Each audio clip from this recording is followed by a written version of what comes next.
O telefone tocou justamente quando eu estava na sala dos médicos. Havia acabado de tirar as botas cirúrgicas depois de 5 horas seguidas de uma operação complicada, um caso grave de hemorragia interna. O paciente quase me escapou debaixo do bisturi. Meus dedos ainda sentiam a resistência firme dos tecidos, enquanto minha cabeça latejava de cansaço e noites mal dormidas. Atendi o aparelho automaticamente, esperando ouvir a voz da enfermeira de plantão. Mas era a mamãe Galina. Sua voz soava diferente do habitual. Não era aquele tom firme e seguro de sempre, próprio de quem comandava um posto médico havia 40 anos. Desta vez parecia uma gravação antiga, arranhada, cheia de estalos. Venha ao velho alojamento da fábrica, na Rua da Indústria. Precisamos conversar sobre algo importante. Minha mãe nunca falava assim. Imediatamente meu corpo ficou tenso, como se um instinto profissional tivesse sido acionado. Quando algo está errado, é preciso agir rápido. Ela tentou recuperar o tom autoritário de sempre, mas não conseguiu disfarçar o tremor na voz. Estarei lá às 6 horas. Desligou antes que eu pudesse responder. Em 51 anos de vida, nunca tinha visto demonstrar fraqueza. Nem quando meu pai morreu, ela se abalou, permaneceu impassível, com os olhos secos e os lábios apertados. Só as madeixas brancas pareciam ter brotado de repente naquela noite, como se o tempo tivesse acelerado. Mas agora, sua voz tremia. Lavei as mãos sob a água gelada da pia, tentando organizar os pensamentos. Que motivo levaria uma mulher de 71 anos, sempre tão racional, a marcar um encontro num prédio abandonado? O alojamento havia sido esvaziado 5 anos antes, quando a fábrica começou a reduzir a produção. Agora era apenas uma sombra do que já fora. Janelas quebradas, paredes descascadas, um monumento melancólico aos tempos áureos da cidade, quando o complexo industrial era seu coração pulsante. Passei em casa para trocar de roupa. Meu marido, como de costume, não estava. Uma nota rabiscada na geladeira com sua letra larga e apressada informava: chamado de emergência. Na minha cabeça, completei mentalmente, com a enfermeira novinha da clínica médica. Normalmente, essa ideia me deixaria amarga, mas desta vez não senti nada. Seria o cansaço extremo ou a resignação depois de tantos anos? Igor era um anestesista brilhante, mas um marido ausente. Há muito vivíamos como dois estranhos dividindo o mesmo teto, cruzando-nos esporadicamente na cozinha ou no corredor, como se fôssemos meros inquilinos de um apartamento compartilhado. Enquanto dirigia pelas ruas esburacadas, fragmentos de memórias vinham à tona. Desde criança eu pressentia que minha mãe guardava um segredo, algo pesado como uma lápide sobre o passado. Ela nunca falava da própria infância. Quando eu ou meu irmão, Victor, insistíamos em ver fotos antigas da família, ela sempre encontrava uma desculpa para mudar de assunto. Era uma época difícil, não vale a pena reviver. Às vezes, o jantar queimava no fogão. Outras, a vizinha batia a porta com alguma urgência. E havia outra coisa que sempre me intrigou: minha aparência. Meus pais eram típicos eslavos, cabelos negros, olhos castanhos, rostos largos e ossudos. Eu, no entanto, nasci com cabelos ruivos chamativos e olhos verdes, como se tivesse sido trocada na maternidade por uma fada irlandesa. Na escola, as vizinhas cochichavam às minhas costas, lançando olhares significativos para minha mãe. Eu não entendia o porquê. Victor também destoava não pela aparência, mas pelo temperamento. Sonhador, sempre com a cabeça nas nuvens, desenhando em qualquer pedaço de papel. De onde vinham aquelas características em uma família de operários de fábrica, enraizados na rotina pesada do trabalho manual? Lembrei-me de frases soltas que minha mãe deixava escapar como se fossem acidentais. Eu era muito diferente quando jovem. Ou então, todos têm segredos, Galina, e alguns é melhor não desenterrar. E aquele gesto que repetia sempre que ouvia músicas da sua juventude no rádio. Fechava os olhos por um instante e seu rosto, normalmente inexpressivo, se transformava. Parecia frágil, quase infantil. Depois, como se percebesse a falha, voltava a mascarar as emoções. Meu pai, Fyodor Petrovich, também agia de forma estranha comigo. Não que amasse Victor menos, mas comigo havia uma delicadeza exagerada, como se eu fosse um objeto de porcelana que poderia se quebrar com uma palavra descuidada. Minha garotinha dourada, ele dizia, acariciando meus cabelos ruivos, e seus olhos brilhavam com uma mistura indescritível de orgulho e culpa, uma expressão que eu nunca soube decifrar. O caminho até o alojamento serpenteava entre blocos de apartamentos cinzentos. Árvores desfolhadas alinhavam-se na calçada, despojadas pelo outubro precoce. Um velho chopo, imenso, com um tronco tão largo que 3 pessoas não conseguiriam abraçá-lo, erguia-se à frente do prédio. Suas raízes deviam guardar memórias de antes da guerra. Ao seu lado, um banco torto, outrora ponto de encontro dos jovens operários após o expediente, agora parecia prestes a desmoronar, assim como a árvore, com casca enegrecida e galhos secos. Estacionei o carro. Na penumbra, o alojamento parecia ainda mais sinistro, janelas escuras como buracos sem fundo, fachadas descascando, uma escada de incêndio enferrujada. Um lugar estranho para uma conversa importante. No quarto andar, havia uma cozinha coletiva. Eu conhecia aquele prédio na juventude, trabalhei ali fazendo exames médicos para pagar a faculdade. Meus pés me levaram automaticamente até a porta certa. Mamãe estava sentada no parapeito da janela, ereta como sempre, apesar da idade. Os cabelos brancos presos em um coque apertado, o terno azul escuro que só vestia em ocasiões especiais. Olhava para o chopo do lado de fora, e havia algo em sua postura que eu nunca tinha visto, uma fragilidade como se o aço que a sustentava tivesse sido removido. Chamei-a baixinho com cuidado, como se qualquer movimento brusco pudesse fazê-la se desintegrar. Ela se virou, e seus olhos estavam vermelhos e inchados. Minha mãe, que nem nas piores crises, nem mesmo no enterro do meu pai, havia derramado uma lágrima. Sente-se, Galina, ela apontou para a única cadeira que restava no cômodo.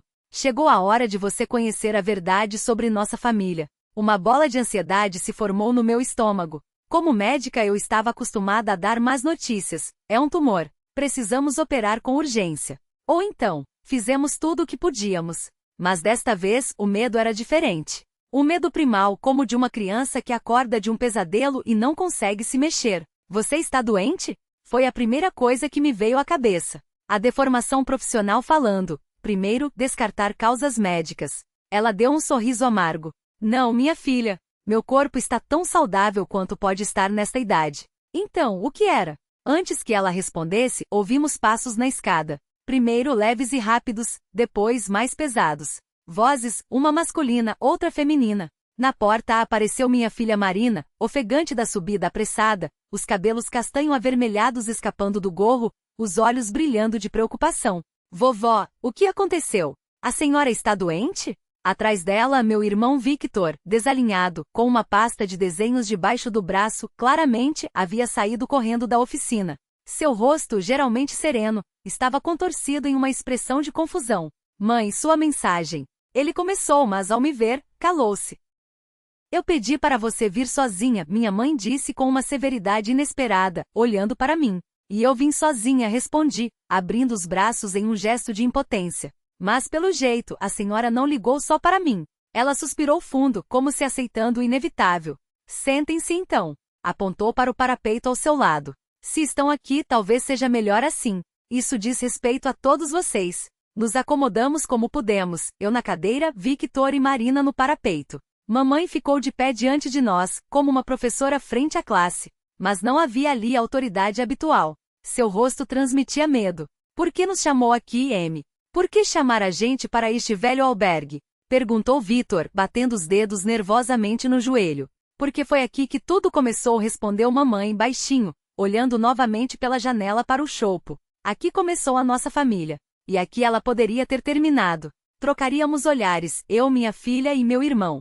E naquele instante, por alguma razão, entendi com uma certeza gelada. Tudo o que eu sabia sobre a minha vida estava prestes a desabar. Como se estivesse na beira de um precipício, sentindo a terra se soltar debaixo dos pés, sem poder recuar, sem conseguir nem gritar. Só restava esperar pela queda. Mamãe respirou fundo, como se enchesse os pulmões antes de mergulhar em água gelada. Endireitou as costas, aquele gesto que eu conhecia desde criança. Sempre fazia assim quando precisava dizer algo importante, fosse uma bronca por um vaso quebrado ou a notícia da morte do pai. Meu nome não é Varvara Ivanovna Morozova, disse ela com a voz firme, como se lesse um diagnóstico em um prontuário médico. Meu nome verdadeiro é Zinaida Zakharova. O mundo balançou como um corredor de hospital depois de um plantão de 24 horas.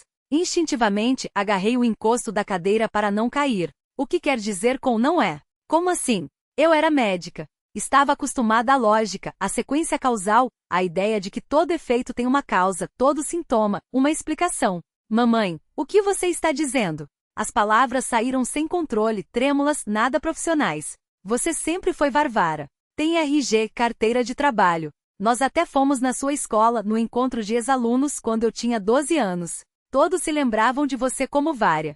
De canto de olho vi Vitor paralisado, de boca aberta. Marina sentava-se ao meu lado, apertando minha mão com força. Seus dedos se cravavam na minha pele quase até doer, mas aquela dor estranhamente me ancorava, impedindo que eu perdesse de vez o contato com a realidade. Vovó, a senhora está brincando? Marina quebrou o silêncio pesado. Sua voz soou mais aguda que o normal. Não, minha menina, a mamãe balançou a cabeça. Nunca brinco com essas coisas. Fragmentos de pensamentos disparavam na minha cabeça, como se eu folheasse um prontuário em busca da chave para um sintoma inexplicável. Será que mamãe tem demência? Esclerose senil aos 71 não é raro. Ou seria um caso de dupla personalidade, desencadeado pelo estresse? Mas que estresse? Ela levava uma vida tranquila de aposentada. Zinaída Zakharova. Repeti o nome em pensamento, experimentando seu gosto. Soava estranho, alheio, como se não pudesse pertencer à mulher rígida que eu conhecia, a chefe do posto médico do bairro, respeitada por toda a fábrica. Eu tinha 18 anos quando cheguei a Sevetlors, continuou mamãe sem olhar para nós, mas para algum ponto além da janela de vidro fosco, como se visse ali cenas do passado. Fugi da aldeia de Osinova, na região de Voloda. Fugi do meu pai, que queria me casar à força com o presidente do Kolkhoz, um bêbado com 30 anos a mais que eu. Ele vai te colocar no mundo, dizia meu pai. Mas eu sonhava com a faculdade, com um jaleco branco, com outra vida. Ela falava, e eu ouvia como se estivesse envolta em névoa. Uma aldeia, um casamento forçado, uma fuga de trem com 2 rublos no bolso e um embrulho de pertences. Tudo aquilo parecia tão distante da realidade em que cresci, o apartamento arrumado no bairro operário, o respeito que sempre rodeou nossa família. Varvara era minha melhor amiga, a voz de mamãe tremeu. Minha única amiga.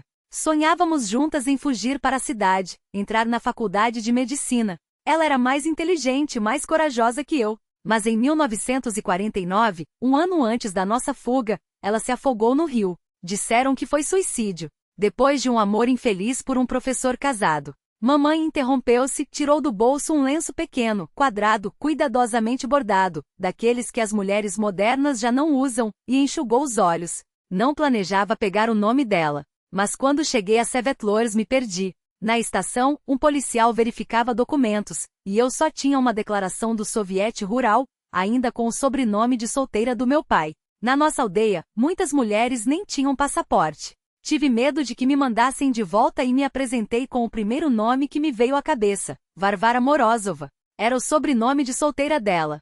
E depois? E depois? Perguntou Vitor, baixo. Mamãe deu de ombros. Depois ficou assim. Na época da guerra, muita gente perdeu documentos. Ninguém checava direito. Consegui trabalho na fábrica, primeiro na cantina, depois fiz cursos de enfermagem. Passei a morar neste albergue, bem neste quarto. Ela olhou em volta para a cozinha vazia com a tinta descascando das paredes. Você não tinha nenhum documento? Tentei me agarrar a algo concreto, tangível para não me afogar naquele mar de revelações. Muitos conseguiram na época. Depois da guerra, havia tantos desaparecidos, tantos deslocados. Ninguém investigava muito. Disse que tinha perdido tudo na evacuação e pronto. Anotaram pelo que eu falei, carimbaram. Assim, Zinaída Zakharova desapareceu, e Varvara Morozova passou a existir. Minha mãe, uma fugitiva, uma usurpadora, uma mulher que viveu a vida toda sob uma identidade emprestada. A mesma mulher que eu conhecia como exemplo de honestidade e princípios. Então nossos documentos, nossos sobrenomes, as palavras arranhavam minha garganta. Tudo mentira. Mamãe estremeceu como se eu a tivesse esbofeteado. Não é mentira, Galina. Nunca pense assim. O nome é só um conjunto de letras. O que importa é a pessoa que o carrega. E eu sempre tentei ser digna. Digna da Varvara de verdade. Ela era uma boa pessoa, melhor que eu. Tentei viver por ela a vida que ela merecia. Mas eu já não ouvia mais. Uma onda de raiva pura, queimando como ácido, subia dentro de mim, mais intensa até que a que senti pelo marido que me traiu. Como você pôde? Explode. Como pôde nos enganar por 50 anos? Por toda a minha vida? Nem sabíamos quem você era. Galina. Começou Vitor, mas eu já não conseguia parar. O que mais você escondeu? O que mais na nossa vida foi falso? Será que nem o pai era de verdade? Será que nem somos seus filhos? Calou-me ao ver o rosto de mamãe empalidecer. Não, não, isso não, ela sussurrou. Só isso não. Mamãe, minha voz caiu a um murmúrio. Ela virou-se novamente para a janela. O choupo velho farfalhava suas últimas folhas ao vento, como se sussurrasse. Fala, fala a verdade. Tudo em ordem, galocha. Deixa eu contar tudo em ordem, pediu ela. Mas minha mente já trabalhava febrilmente puxando da memória cada estranheza, cada inconsistência da minha infância que eu ignorara ou não quisera ver. Por que mamãe nunca falava dos pais dela? Nunca conheci meus avós. Sabia apenas que tinham morrido havia muito tempo. Nenhuma foto, nenhuma lembrança concreta, só vagas referências a uma aldeia. De onde vinham seus conhecimentos de medicina? Papai sempre dizia que mamãe era uma médica nata, mesmo sem diploma. Ela sabia o nome de remédios, reconhecia sintomas, manejava instrumentos melhor que muitas enfermeiras formadas. É um dom, diziam as vizinhas. Por que nunca visitamos parentes? Em toda a minha infância, nenhuma vez. Todas as minhas amigas tinham tias, tios, primos. E nós, ninguém. Todos morreram na guerra, respondia a mamãe seca quando eu perguntava. Tudo se encadeava em um quadro aterrador. Minha mãe não era quem eu pensava. Minha vida inteira estava construída sobre uma fundação de mentiras. E eu então? A pergunta escapou sozinha. Quem somos nós? Marina aproximou-se mais, abraçando-me pelos ombros. Minha filha. Marina me abraçava com força, como se tentasse segurar os pedaços de mim que ameaçavam se desprender. Sua voz, suave mas firme, cortou o silêncio espesso como melado. Respira, mamãe. Assim devagar. Ela guiava minha respiração com a dela, como fazia quando eu era pequena e acordava sufocada por pesadelos. Inspira, expira. Os dedos de Viti ainda apertavam a moldura do cavalete com uma força que parecia querer esmagar a madeira. Seu rosto, pálido como giz, estava voltado para o chão, como se ali pudesse encontrar respostas. Ou escape. Mamãe e não, Zina continuou, e sua voz agora tinha um tom que eu nunca ouvirá. Uma mistura de culpa e alívio, como se finalmente pudesse soltar um fardo que carregava há décadas. Conheci seu pai de verdade, Fedor Petrovich, aqui mesmo, neste corredor. Ela apontou para a porta descascada ao fundo, onde a tinta verde desbotada mal cobria as rachaduras. Era inverno de 1953.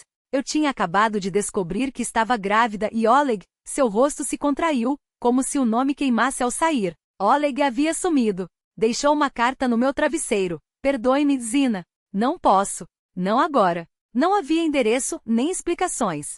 Só um cheque. Ela riu, um som seco, sem alegria, como se dinheiro pudesse apagar tudo. Fiquei ali com as mãos geladas, imaginando aquela jovem de 19 anos, sozinha neste mesmo cômodo úmido, ouvindo o vento uivar pelas frestas. Grávida, abandonada, com um futuro que de repente tinha se tornado um buraco negro. E então, minha voz saiu rouca, como se eu tivesse gritado por horas. Então ela suspirou, eu tive que sobreviver. O diretor da fábrica, Ivan Semyonovich, me chamou no escritório. Disse que sabiam da minha situação delicada, e que se eu não quisesse ser expulsa do alojamento, deveria me casar. Seus dedos se entrelaçaram com força, as articulações brancas de tensão. Ele tinha um irmão mais novo, viúvo, que precisava de esposa para criar o filho. Um menino de 5 anos, Vitia. Fedor Petrovich. Meu irmão. Meu meio-irmão. E ele? Aceitou? Perguntei, incrédula. Aceitou uma noiva grávida de outro homem? Mamãe Ezina olhou para Vitia, que finalmente levantou os olhos. Nele vi algo que nunca tinha notado antes, a mesma sombra de teimosia que eu via no espelho todas as manhãs. O mesmo queixo levemente prognata. Os mesmos olhos que, quando irritados, ficavam de um verde quase preto. Fedor era um homem bom, ela disse, como se isso explicasse tudo. Um homem bom. Ele viu uma mulher desesperada e uma criança que precisava de mãe. E viu em mim, ela hesitou, uma chance de ter família de novo. Não foi amor à primeira vista. Foi necessidade. Mas depois, sua voz falhou, depois virou amor. Um amor quieto, que cresceu como musgo nas pedras. Ele nunca me perguntou sobre o passado. Nunca me cobrou. E quando você nasceu, galocha, ela estendeu a mão como se quisesse tocar meu rosto, mas recuou. Ele te pegou no colo e disse, ela é minha agora. Uma lágrima escorreu pelo meu rosto. Não pela história em si, embora ela doesse como uma faca, mas pela imagem daquele homem que eu chamava de pai, segurando uma recém-nascida que não era sua, e decidindo, ali mesmo, que seria, para sempre. Ele sabia? Vitia perguntou pela primeira vez. Sua voz era áspera como lixa. Ele sabia que eu não era filho dele? Mamãe balançou a cabeça. Não, isso eu nunca contei a ninguém, nem a ele. Fedor achava que Vitia era filho de Ivan Semyonovich com outra mulher, uma história que inventei para justificar porque o menino não se parecia com ele. Ela fechou os olhos como se a vergonha fosse física. Eu menti para o homem que me salvou, todos os dias por 37 anos. O silêncio que se seguiu foi tão denso que dava para cortar com uma faca. Vitia se levantou de repente, a cadeira rangendo no chão de madeira. Seu cavalete tombou, espalhando tubos de tinta e pincéis pelo assoalho poeirento. Preciso de ar, ele murmurou, e saiu batendo a porta com força. Ficamos sozinhas. Eu, minha filha e a mulher que eu pensava conhecer. Ele vai odiar você, disse Marina, com uma franqueza que só os jovens têm. Não era acusação, era constatação. Eu sei, mamãe sussurrou. Mas era a hora de ele saber. Era a hora de vocês saberem. Eu olhei para suas mãos, agora inertes sobre os joelhos. Mãos que haviam costurado feridas, segurado escalpelos, acalmado febres. Mãos que, no entanto, nunca haviam segurre da verdade. E Oleg? Perguntei, embora não tivesse certeza se queria a resposta. O que aconteceu com ele? Ela tirou do bolso um envelope amarelado, mais um. Desta vez não havia carimbo. Só um nome escrito à tinta desbotada, Zinaida Zakharova. Ele morreu em 1978. Câncer. Sua esposa, a outra esposa, me escreveu. Disse que nos últimos dias ele pediu perdão, que nunca tinha esquecido. Ela riu novamente, aquele riso sem alegria. Perdoei-o há muito tempo. Como não perdoar um homem que me deu você? Aquelas palavras deveriam ter sido um consolo. Mas tudo o que senti foi um vazio tão profundo que parecia sugar o ar dos meus pulmões. Porque, no fim das contas, o que eu era? Uma mentira vivendo dentro de outra mentira. Uma filha sem pai. Uma irmã sem sangue. Uma mulher que, aos 46 anos, descobria que sua vida inteira havia sido construída sobre areia movediça. E o pior, agora eu tinha que decidir o que fazer com essa verdade. Se fazer algo. Lá fora, o vento continuava a uivar entre as rachaduras das paredes. Como um lamento. Ou um aviso. Paiado, e o peso dessa palavra me esmagou como uma laje. Não irmão. Não sangue do meu sangue. Mas filho da mesma dor, da mesma guerra, da mesma terra estéril que nos gerou e nos jogou uns contra os outros em busca de sobrevivência. Você sabia? Perguntei à mãe, a voz tão fina que mal rompeu o silêncio espesso da cozinha. Os olhos dela, antes claros como o céu de inverno, agora pareciam dois poços secos. Soube no dia em que te trouxe para casa, respondeu, passando os dedos pelos fios grisalhos que escapavam do coque. Vi o jeito como Fedia te olhou pela primeira vez. Como se você já fosse dele. Como se o destino tivesse consertado algo que estava quebrado. Violação. A palavra me veio como um golpe. Eles tinham falsificado documentos, inventado uma vida, apagado o passado de outro menino como se fosse um rascunho errado.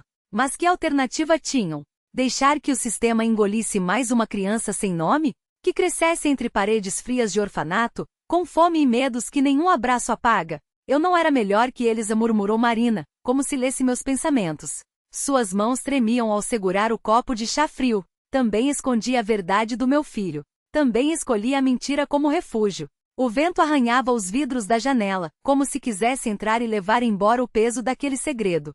Vi o rosto de Vitia entre as mãos, os ombros sacudindo em silêncio. Não era choro. Era algo mais profundo, uma convulsão da alma diante do abismo que se abria sob seus pés. Por que agora? Perguntei, e minha voz soou como a de uma estranha. Por que contar tudo isso depois de tantos anos? Mãe fechou os olhos por um instante, como se buscasse forças em algum lugar muito distante.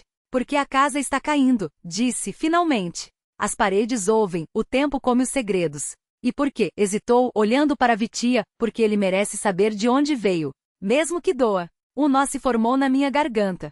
Eu conhecia aquela dor. A sensação de ser um quebra-cabeça com peças que não se encaixam, de carregar dentro de si uma história que não é bem sua. E a família dele? Vitia levantou a cabeça, os olhos vermelhos, mas secos. Eles sabem que eu existo? Mãe abanou a cabeça, lenta, como se cada movimento custasse um esforço sobre-humano. Não resta ninguém. A casa da Nilta queimou no incêndio de 65. Os vizinhos ou morreram ou se mudaram. Só ficaram as lápides no cemitério da aldeia. E mesmo essas já devem estar cobertas de mato. Silêncio. Um daqueles silêncios que pesam mais que palavras. Então eu sou ninguém, Vitia riu. Um som áspero, sem alegria. Nem filho, nem sobrinho.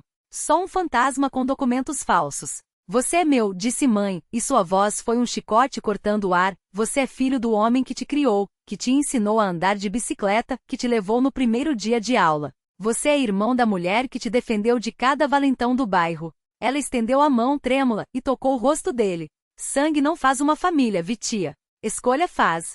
Eu olhei para as mãos dela, marcadas pelo tempo, pelos trabalhos pesados, pelas noites em claro costurando para nos vestir. Mãos que tinham enterrado 2 maridos, 2 irmãs, um passado inteiro. E mesmo assim, aqui estavam, ainda se estendendo, ainda tentando segurar o que restava de nós. E se eu quiser saber mais? Vitia perguntou, e havia algo novo em seu tom. Não raiva, não resignação, algo que parecia curiosidade. Mãe suspirou profunda, como se soltar esse fôlego a libertasse de um fardo. Então iremos juntos, respondeu. Eu te levarei até a aldeia. Te mostrarei onde sua mãe verdadeira plantava girassóis ao lado da cerca. Onde seu pai esculpia cavalos de madeira para você, mesmo antes de nascer. Ela sorriu, um sorriso frágil, quase imperceptível. E se quiser, cavaremos as batatas no jardim deles. Como fazíamos quando éramos crianças. O fogo na lareira estava morrendo, reduzido a brasas que mais pareciam cinzas do que chama. Lá fora a noite tinha engolido o último vestígio de luz. Mas dentro daquele cômodo apertado, algo começava a arder de novo. Não era conforto. Não era paz. Era apenas a verdade, nua e crua, finalmente respirando depois de décadas presa no peito de uma mulher que havia carregado sozinha o peso de 3 vidas. E amanhã? Perguntei, porque alguém precisava dizer isso em voz alta. Mãe olhou para nós 2, seus filhos, um de sangue, outro de escolha, e respondeu com uma simplicidade que doía. Amanhã a gente acorda. E segue vivendo. Como sempre fizemos.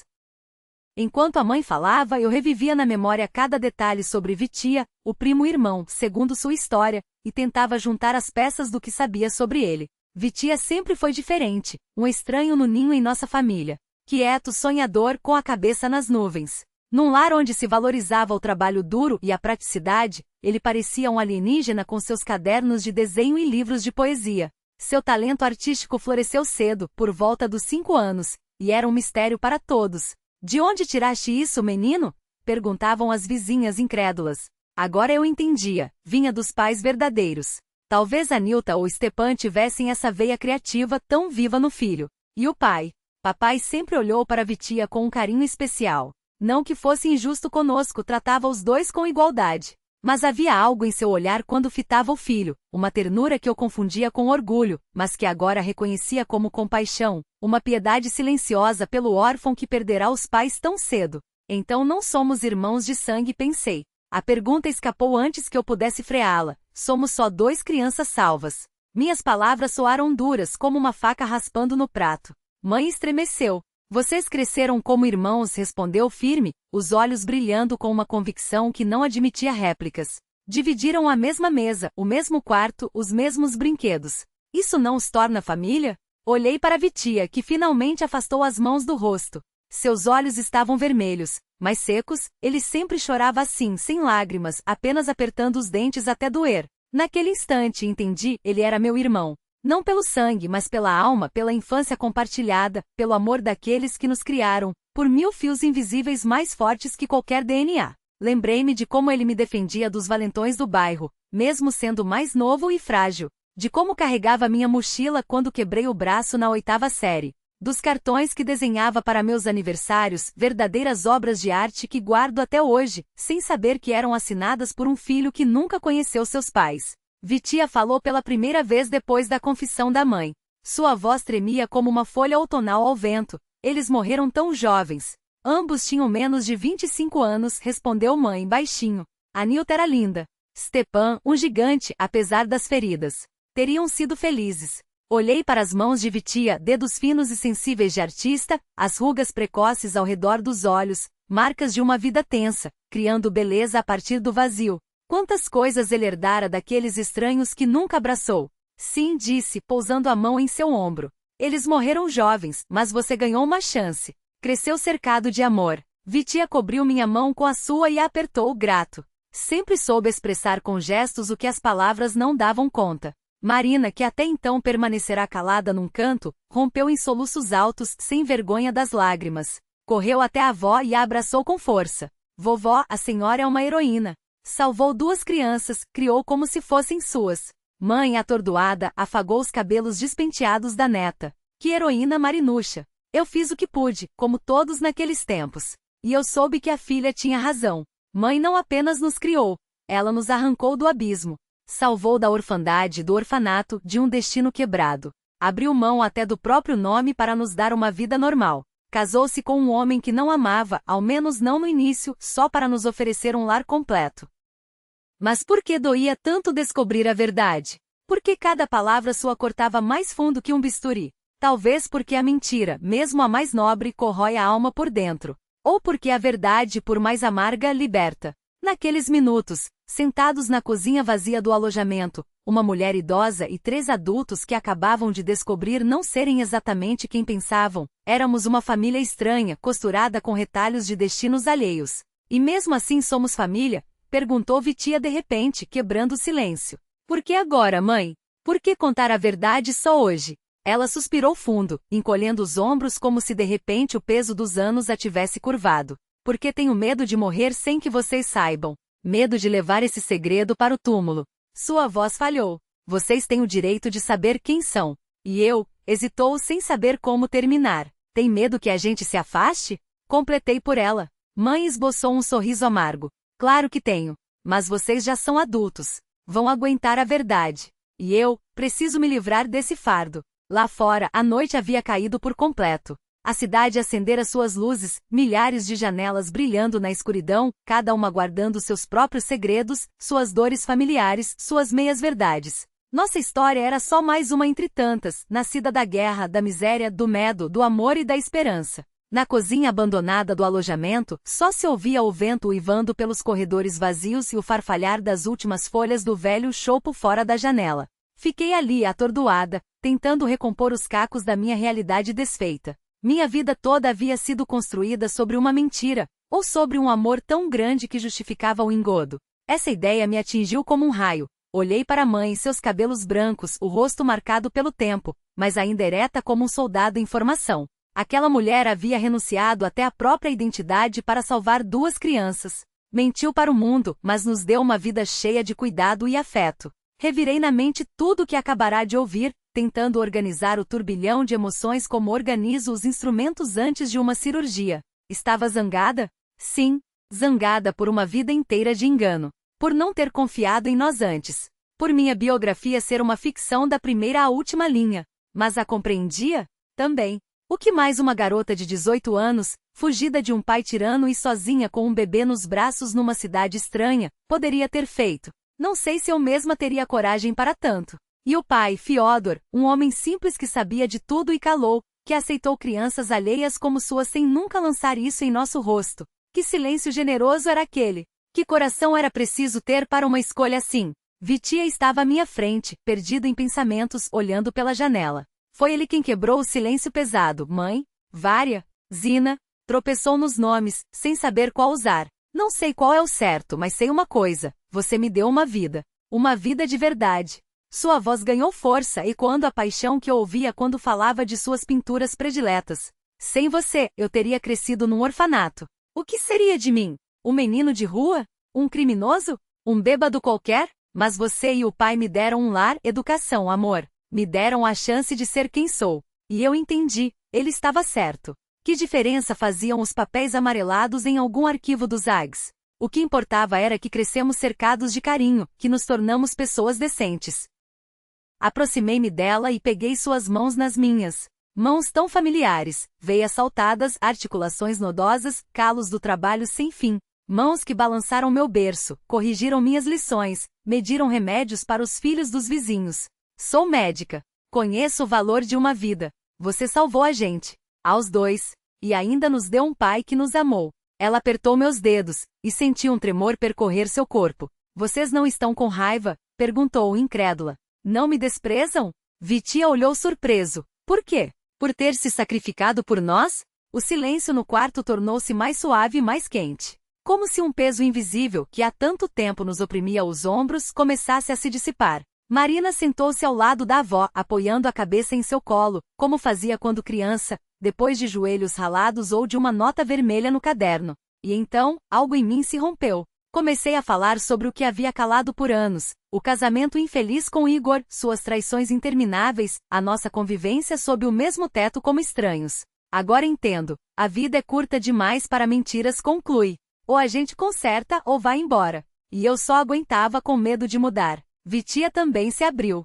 Confessou que passará a vida inteira com medo de formar uma família. Pensava que tinha uma herança ruim, admitiu, baixando os olhos. Algo estava errado com a gente. Eu temia que meus filhos também fossem defeituosos. Bobagem, bufou mamãe. E naquele resmungo reconheci não a severa Varvara Ivanovna, chefe do posto médico, mas a moça Zina da aldeia, com sua franqueza de outrora.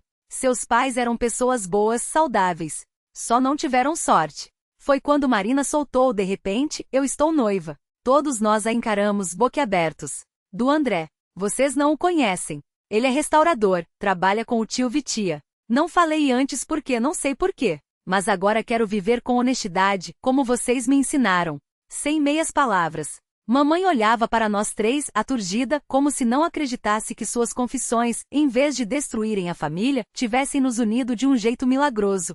Eu também tomei uma decisão, disse por fim. Chegou a hora de me tornar Zinaida Zakharova. A Vária perdoará, vivi uma vida digna por ela, mas quero morrer com meu próprio nome. Você tem direito ao seu nome, afirmei, firme. E estaremos aqui, não importa o que decida.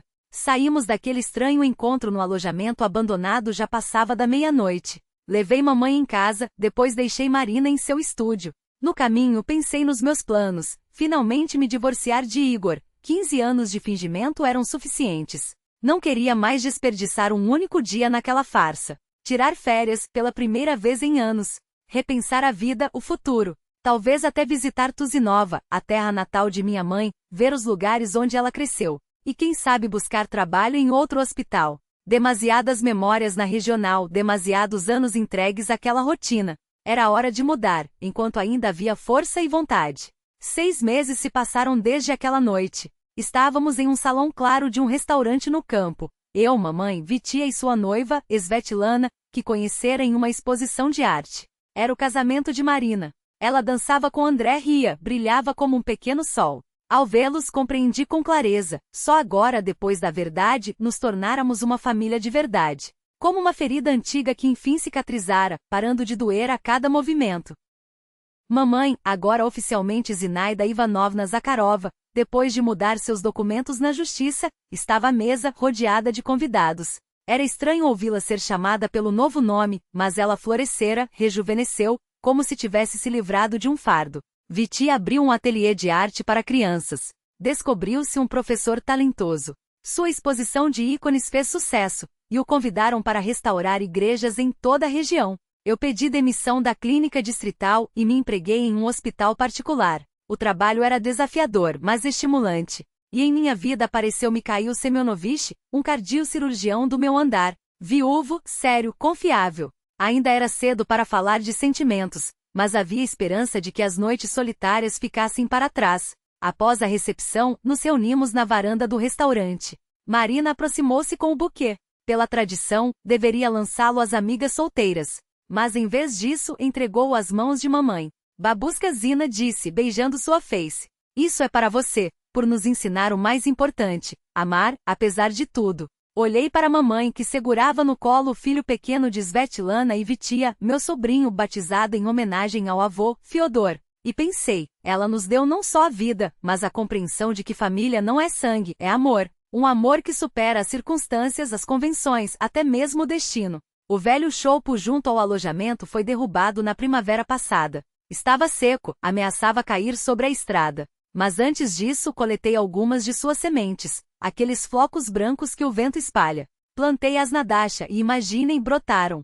3 pequenos choupos esticam-se para o sol, prometendo tornar-se tão robustos quanto seu antepassado. A verdade pode doer como um bisturi, mas só ela é capaz de abrir um abscesso, drenar o pus, permitir que a ferida feche. Só ela libera e dá a chance de seguir em frente sem dor, sem medo, sem a eterna omissão. Eu sei disso não apenas como médica. Agora sei como filha, irmã, mãe, como alguém que encontrou sua história verdadeira e a abraçou, com suas ascensões e quedas.